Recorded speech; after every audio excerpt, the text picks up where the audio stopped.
Welcome. Hi guys, we are the Brandeis Rosbash Lab, Howard Hughes Medical Institute Scope team.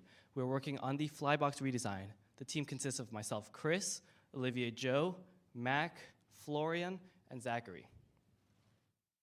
So Brandeis has been doing some crazy research with fruit flies to understand sleep cycles. Specifically, they're using specific wavelengths of light in order to control different parts of the fly's brains and see how they respond to that in their sleep patterns. So they're able to use specific wavelengths to either activate or inhibit individual neurons in the brains from firing. So why flies? Well, first of all, they have surprisingly similar genes to humans. So what researchers are able to gauge from flies and how they sleep actually applies a lot to humans and how their sleep patterns things. Also, they're super easy to work with. First of all, they're really cheap, and also they're really effective to use in labs. So what is Brandeis learning from this? One, they're learning how sleep behavior changes, first of all, with respect to like baseline conditions, then also while activating or inhibiting specific neurons in the brain, see how sleep patterns change, and then lastly, in terms of sleep deprivation, what happens. So to do this research, Brandeis has been using a piece of lab equipment that they created called a fly box. The fly box is used to create a stable testing environment and also for monitoring the flies. So what is a fly box? Well, at its core, a fly box is a light-proof box, and at the bottom of the box is a little tray of flies. In the box, there's also a set of LEDs with very specific wavelengths that activate the individual neurons in the fly's brains, and then a web camera that tracks the fly's response to the different stimuli. In order to do a test, researchers first design up a program that tells which lights to turn on and off at what times throughout the day, also the intensity of the light, and if the lights are flashing, at what frequency the lights are flashing. Then they run this test on a fly box, so the flies sit in there as they have different lights flashing on and off, and the whole time we have a camera that's taking photos of the flies. So on the right you can see an image that the researchers gathered, and each little black dot is a fly. And what they can do is that using several images, they can do some image tracking, and they can figure out are the flies awake, they're sleeping, how they're responding to different environments. So Brandeis has been using fly boxes for a few years now. On the left, you can see an image of a fly box that they're currently using in their lab. Our goal was to take this fly box and make it into a really final, polished version. So what that means is making it more robust, more reliable, easier to use, and then making it into a kit form so that Brandeis can actually share their work with partner institutions and they can build their own fly boxes. Brandeis, one of their big goals is the democratization of scientific equipment, so they want anybody to be able to replicate their research and do their own fly box testing. So let's move into the actual work that we did this year. Firstly, we did an entire overhaul of the frame system for the fly box. We built a robust frame out of acrylic that has a compartment-based design that's entirely light-tight. This ensures that no external light gets into the fly box, and only the frequency of light and the wavelength of light that are specified in the programmed test are what reaches the flies. We installed a camera system with IR lighting that allows it so that the flies can be seen by the camera even when it's entirely dark, when all the lights are off inside the box.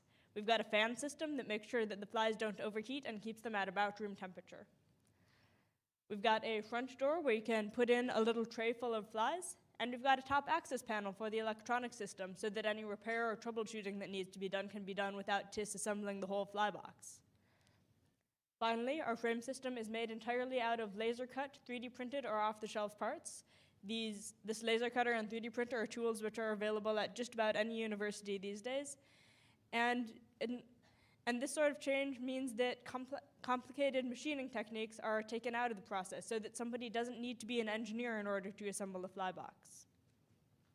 Moving on to the electrical system of the fly box, we've got our custom printed circuit board that reduces the amount of wiring that somebody needs to do in the fly box.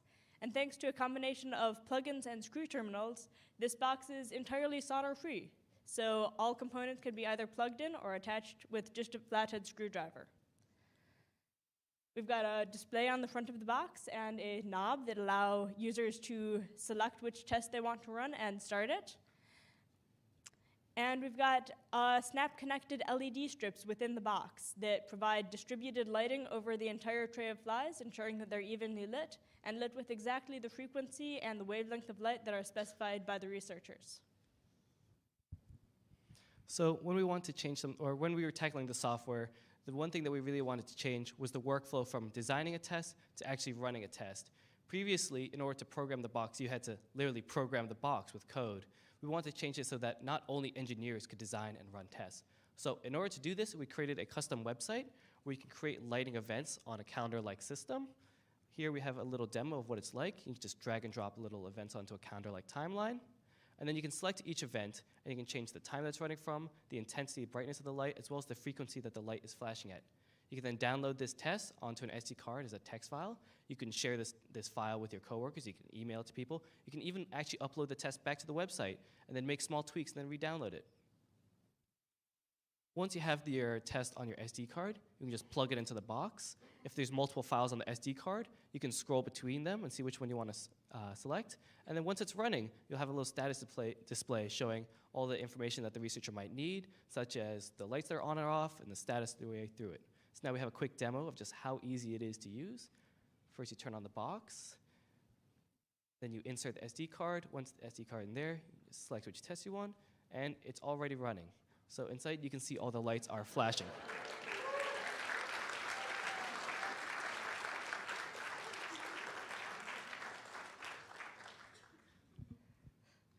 All right, so as we've touched on throughout this presentation, the thing that we were making this design for was the users. We wanted to make sure that this was a tool that could be used and built easily by anybody. We talked to Brandeis throughout the process, making sure that all the design changes were something that would work within the lab setting. And we made sure that the assembly was something that was straightforward too. For our assembly process, we have really detailed instructions with photos every step of the way. The wall panels on the circuit boards have engraved or labeled spots where components attach. And all of the components, as we mentioned, can be created and assembled without complicated techniques like soldering or machining. In terms of everyday use, as Chris just described, our website is intuitive and doesn't require any programming knowledge. And most importantly of all, the files for everything on this project, from assembly to everyday use, are entirely open source so that anybody can access them. With the changes that we've made, Brandeis University will be able to up their production of the Flybox, but they'll also be able to share it with other institutions so that other people can work on the Flybox and do their own fruit fly research. In doing this, we've achieved our goal of democratizing the lab equipment that Brandeis is using to do fantastic research now and allowing people to further their fruit fly research.